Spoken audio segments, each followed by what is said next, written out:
In front of 50 relatives, my parents removed my seat from the table. My mother didn't whisper, she smiled and said, "There's no room for disappointments like you." I didn't argue. I simply walked away and left an envelope on my father's plate.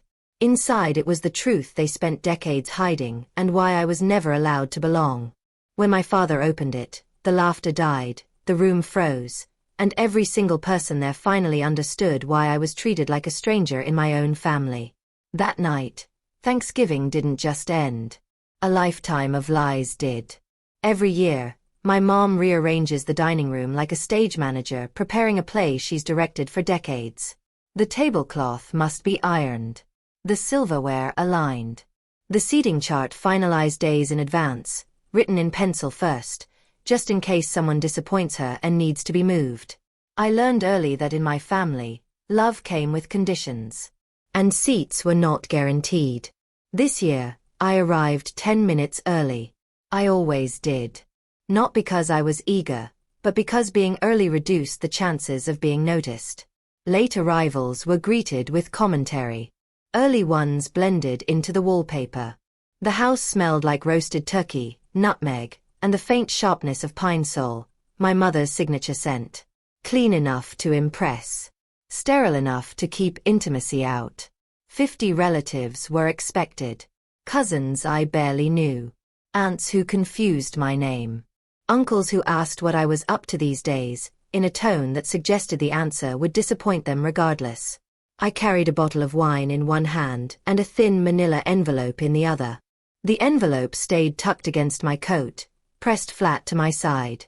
Light. Unassuming. Easy to ignore. For now. I was the third child. Which in my family meant I was the mistake. My older brother, Marcus, was the investment. Private schools. Tutors. College paid in full. My parents spoke of him the way people speak about blue-chip stocks. Long-term, reliable, worth protecting. My younger sister, Lila, was the miracle. Born after my mother's miscarriage, she carried the emotional weight of redemption. Her mistakes were framed as phases. Her failures as misunderstandings. Me. I was the gap in between. The one who should have known better. The one who cost too much. The one whose needs were always inconveniently timed. When Marcus needed money for a semester abroad, my parents refinanced the house. When Lila wanted to switch majors for the third time, they called it finding herself. When I asked for help covering my final year of college tuition, my father sighed and said, "Bella, at some point you have to learn to stand on your own." I was 19. My parents like to say they're fair. They aren't cruel in obvious ways. They don't yell. They don't hit. They don't insult directly. That would make things simple. Clean. Instead, they use comparison. Silence. Selective generosity. At family gatherings, my mother would announce expenses the way other people announce achievements. "Marcus just closed on a condo downtown," she'd say, beaming. "Lila's internship stipend doubled this year." Then she'd turn to me, smile thinly, and add, "And Bella is figuring things out." That phrase followed me everywhere. Figuring things out. It meant I didn't deserve help. It meant I hadn't earned a seat. I first learned about the will by accident. I was 24, home for a weekend to help clean out the garage. My mother had asked, then reminded me twice, that I wasn't to touch any boxes labeled documents. Naturally, one of those boxes tipped over. Folders spilled across the concrete floor. Old tax returns, property deeds, insurance paperwork, and one envelope, thicker than the rest, stamped with a law firm's name. I didn't open it. I didn't need to. My name wasn't on it. Marcus's was. Lila's was. Mine was nowhere. When my mother came out and saw the papers scattered, her reaction wasn't panic. It was annoyance. "You shouldn't snoop," she said, gathering the folders quickly. "I wasn't snooping," I replied. The box fell. She didn't look at me. Well, she said, now you know some things aren't meant for everyone. That was the day I stopped asking questions. In my family, money spoke when words failed. It said who mattered, who was trusted, who was worth planning for. My parents owned more than they let on. Properties, accounts, investments tucked away under LLCs and trusts with names that meant nothing to outsiders but everything inside the family.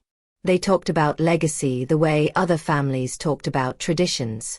And yet, every time the subject drifted near me, it dissolved. You'll understand when you're older. Things change. We'll see. Always conditional. Always vague. Always exclusion disguised as patience. By noon, the house was full. Laughter bounced off the walls. Glasses clinked. My father hovered near the television, pretending to watch football while monitoring conversations like a referee.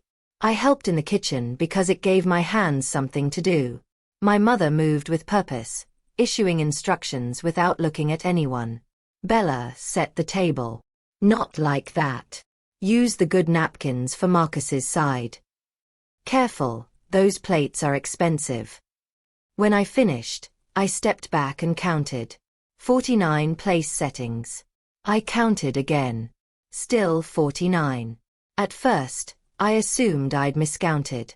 But as relatives filtered in and took their seats, the pattern became obvious. There was no place card with my name. I stood there, holding a stack of extra forks, waiting for someone, anyone, to notice. No one did. My mother noticed eventually. She followed my gaze, then sighed, not with embarrassment, but irritation. "Oh," she said softly, like she'd just remembered an errand. "Bella, we didn't set a seat for you." I smiled automatically. Years of conditioning kicked in. "That's okay," I said. "I can grab a chair." She shook her head. "There's no room," she replied. Then, louder, so the nearby relatives could hear. "We have to prioritize. This table is for people who've made something of themselves." The room quieted, just a little. My father didn't look up. Marcus shifted in his seat but said nothing. Lila avoided my eyes. My mother leaned closer, her voice calm, surgical. "There's no room for disappointments like you." I didn't cry. I didn't argue. I didn't defend myself. That's what they expected. Instead, I nodded. "Of course," I said. I placed the forks down carefully, straightened the tablecloth where it had wrinkled, smoothed the edge like I was finishing a task, not being erased. Then I reached into my coat pocket. The envelope was still there. I hadn't planned to give it then. Not exactly. But humiliation has a way of clarifying timing.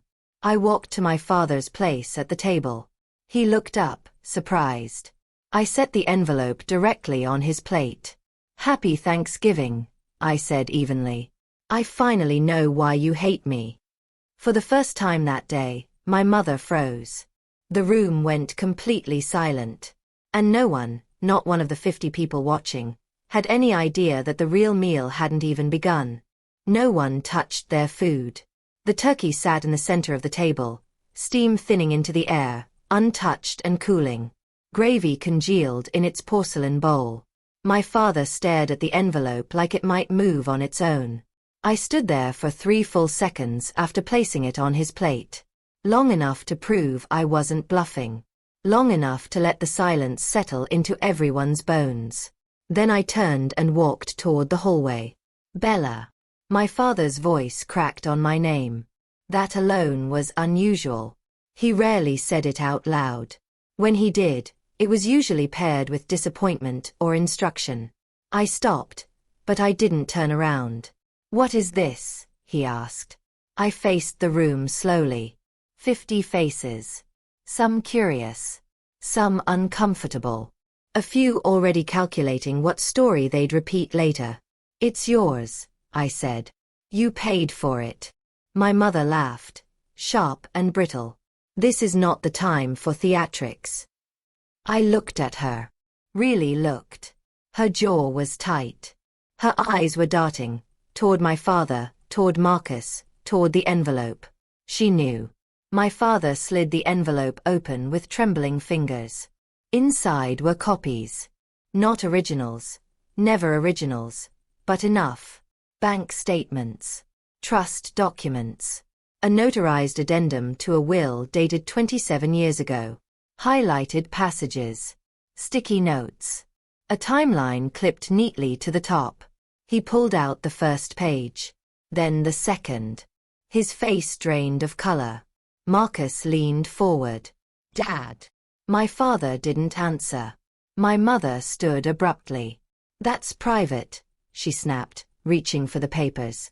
I moved faster. I picked up the glass of water nearest me and tipped it. Not onto her, not dramatically, but onto the center of the table. Just enough to soak the place cards, to force everyone to pause. "Sit down," I said quietly.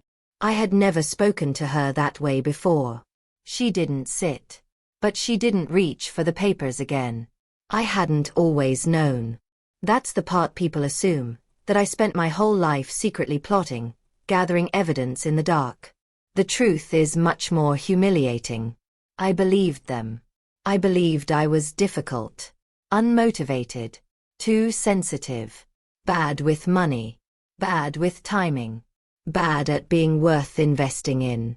I believed that when my parents said they couldn't help me, it was because they genuinely couldn't. Until 3 years ago. 3 years ago, my paternal aunt died. Aunt Rose was the family secret keeper. The one who never married. The one who remembered birthdays my parents forgot. The one who slipped me cash at holidays and said, "Don't tell your mother." When she passed, she left me something small but intentional. Her old filing cabinet. "I think you'll know what to do with it," her lawyer said. I didn't. Not at first. It sat in my apartment for months, unopened. I was working 2 jobs. I was tired. I was still trying, stupidly, to win my parents' approval. I thought maybe the cabinet held photos, letters, something sentimental. The night I finally opened it, I was looking for a screwdriver. Instead, I found a folder labeled with my name. Not in my aunt's handwriting. In my father's. Inside were documents I'd never seen before. A trust deed. Established in my name. Dated before my first birthday. Funded not by my parents, but by my grandfather. My maternal grandfather. The man my mother barely spoke about. The man who died when I was 6. The trust was substantial. Not life-altering wealth. But enough. Enough to cover tuition. Enough to change choices. Enough to remove fear. There was one condition. The funds were to be released to me at 18. Unless my parents intervened. They did. There was a notarized letter attached. Signed by both of them. Stating that releasing the funds would enable dependency and reward irresponsibility. I was a child. They redirected the trust into a family-controlled account. Legally. Quietly. Permanently. Suddenly, everything made sense. Every time they told me there was no money. Every time they suggested Marcus needed it more. Every time they praised Lila's potential. They weren't choosing between children. They were spending mine. College tuition they couldn't help with. Paid from the redirected trust. Marcus's condo down payment. Same account. Lila's unpaid internships. Covered. They called it family money. It was never family money. It was mine.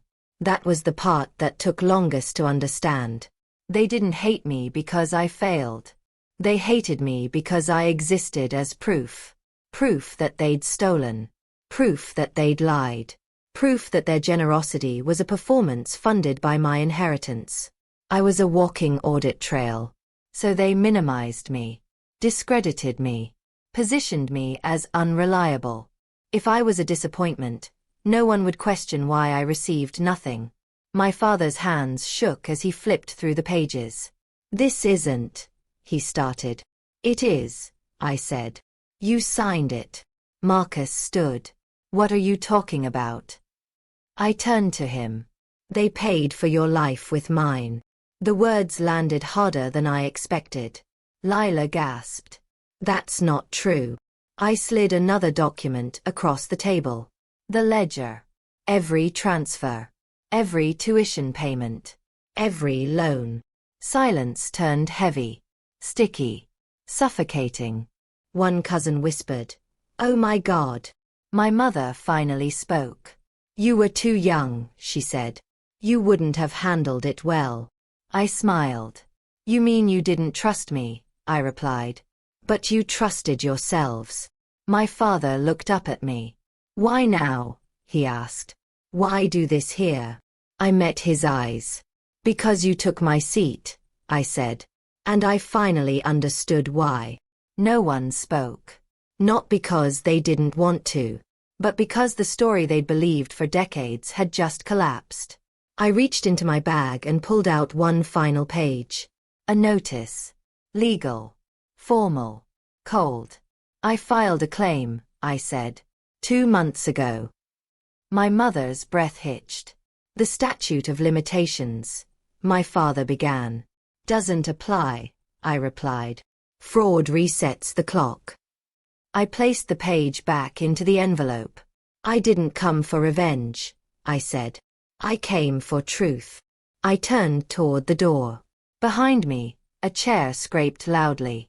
"Bella," Marcus said. "Wait." I paused. "I didn't know," he said. I believed him. "That doesn't change anything," I replied. And I walked out. I didn't go far. I sat in my car across the street, engine off, hands resting in my lap like I was waiting for instructions. The house glowed behind me, warm lights, full windows, the illusion of abundance still intact. From the outside, nothing looked broken. That was always their strength. Appear whole. Collapse quietly. I waited until my hands stopped shaking. Then my phone rang. It was my father. I didn't answer. Then my mother. Then Marcus. Then 3 numbers I didn't recognize. Relatives, no doubt, suddenly remembering my existence now that I had a story worth hearing. I let the phone buzz itself silent. For the first time in my life, I wasn't required to respond immediately. There was no apology to offer. No explanation owed. No performance left to give. I drove home. People imagine revenge as an explosion. A single moment where everything shatters and the guilty fall to their knees. That's not how this worked. This was rot. Slow. Unavoidable. Seeping into every corner of their carefully managed lives. Within a week, the family stopped speaking in group chats. Within 2, the lawyer my parents had used for decades quietly withdrew. Within a month, Marcus's condo was listed. I heard all of this secondhand. I didn't ask. The case never went to trial. They settled. Not because they were generous. Because the alternative would have exposed everything. My parents returned the principal. Not the full appreciation. Not the decades of lost opportunity. Just enough to stop the bleeding. I accepted. People asked me why. Why not take everything? Why let them off so easy? After what they did, don't they deserve more? They didn't understand. I wasn't trying to punish them. I was trying to end them. Not physically. Not dramatically. I wanted their leverage gone. And it was. My mother came to see me 6 months later. She didn't bring food. That alone told me this wasn't reconciliation. It was survival. She sat on my couch like a guest, not a queen. Her hands folded too tightly in her lap. "You embarrassed us," she said. I waited. "But," she continued, swallowing, "you didn't lie." Still waiting. She looked at me then, really looked, like she was seeing a stranger. "We did what we thought was best," she said. I nodded. So did I. She didn't cry. That would have been easier. Instead, she stood, smoothed her coat, and said, "I hope you can move on." I smiled. I already have. Marcus tried harder. He called. He emailed. He sent long messages dissecting memory, intent, fairness. He wanted absolution. One day, we met for coffee. I didn't know, he said again. I know. Then why does it feel like I lost everything? I studied him for a long moment. Because for the first time, I said, you're paying full price. He didn't argue. Lila never reached out. That told me everything. The next Thanksgiving, I hosted dinner. Small table. 6 people. Friends who knew my silences and didn't rush to fill them. We ate slowly. We laughed without fear of evaluation. There was a seat for me. Centered. Unquestioned. At the end of the night, one of my friends raised a glass. To Bella, she said. For choosing herself. I didn't give a speech. I didn't need to. Inheritance isn't money. It's permission. Permission to dream without fear. To choose without apology. To exist without proving your worth. They tried to steal that from me. They failed. A year later, I received one final letter. From my father. It was short. I hope one day you'll understand, he wrote. I folded it carefully. I placed it in a drawer. Some things don't need answers. Moral lessons. Families don't break when truth is told. They break when lies can no longer be maintained. If you are reading this and you feel invisible, minimized, or quietly erased. If your value has been measured by convenience instead of character.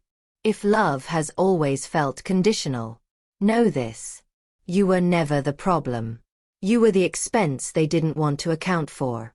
And silence. Silence is powerful. But truth, delivered calmly and without apology, is devastating.